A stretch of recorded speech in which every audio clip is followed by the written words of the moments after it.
શ્રી કોઠી કન્યા પ્રાથમિક શાળામાં વીર બાળ દિવસની ઉજવણી કરવામાં આવી રહી છે। વીર બાળ દિવસ એટલે કે શીખ ધર્મના 10મા ગુરુ ગોવિંદસિંહ વિશે વાત કરવાની છે। એને 4 બાળકો હતા અને એના બાળકોને તેને દેશ અને ધર્મ માટે બલિદાન કુરબાન કરી દીધા હતા, એવી એક એની કથા છે। તો એના વિશે આપણે વક્તવ્ય, નાટક વગેરે બાળકો રજૂ કરી રહ્યા છે।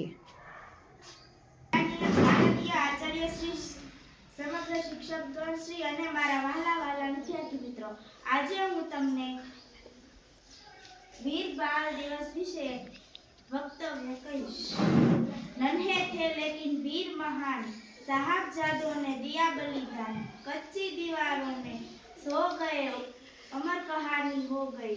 नमन करें हम उन बलवानों को जो रोशन कर गए जमाने को। हंसते हंसते जान लुटा दी, वीरता की नई राह दिखा दी। गोविंद गोविंद गुरु गोविंद के लाल थे, हिम्मत में बेमिसाल थे। डरे नहीं वे दीवार से, लड़े सत्य के विचार से।